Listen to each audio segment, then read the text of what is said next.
Le départ a été précipité. Les combats sont désormais loin. En Pologne, l'autobus peut s'arrêter. À bord, surtout des femmes et des enfants. Les hommes âgés de 18 à 60 ans doivent se battre. Le père de Maria n'a donc pas pu l'accompagner. Sa mère est aussi restée en Ukraine. It's terrifying. I went on a bus without being able to hug goodbye my parents, and I knew they were coming back to the city that was being bombed. Un voyage de 24 heures, dont 7 passées à la douane.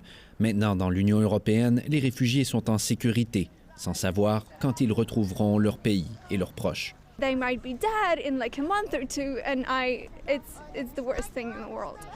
Mes parents pourraient mourir dans 1 ou 2 mois. C'est la pire chose au monde, dit-elle. Depuis le début de l'invasion russe, 50 000 Ukrainiens auraient déjà quitté le pays. Selon l'ONU, la crise pourrait causer le déplacement de jusqu'à 5 millions de réfugiés.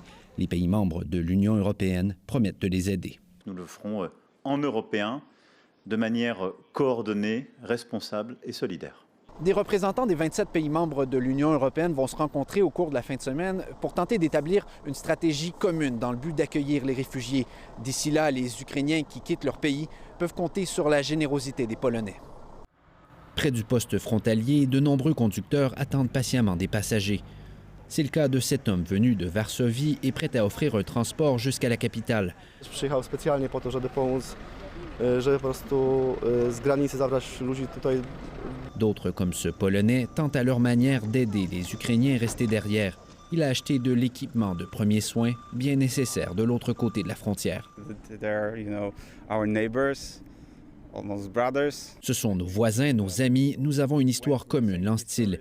Ici, de nombreux Ukrainiens cherchent à entrer dans l'Union européenne. Certains font le choix de retourner dans un pays en plein conflit. Cet Ukrainien qui travaille du côté polonais tient à aller défendre son pays.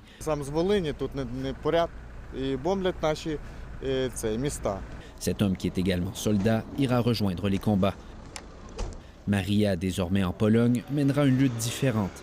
Rappeler au monde que l'Ukraine a besoin d'aide. Ukraine doesn't want to be a buffer state between the West and Russia. Ukraine doesn't want to be a corrupted state. Ukraine just wants to live in peace and we don't want war. Mais pour l'instant, c'est bien la guerre qui chamboule des millions de vies. Ici Raphaël Bouvier-Auclair, Radio-Canada, à Dorohousk, à la frontière entre la Pologne et l'Ukraine.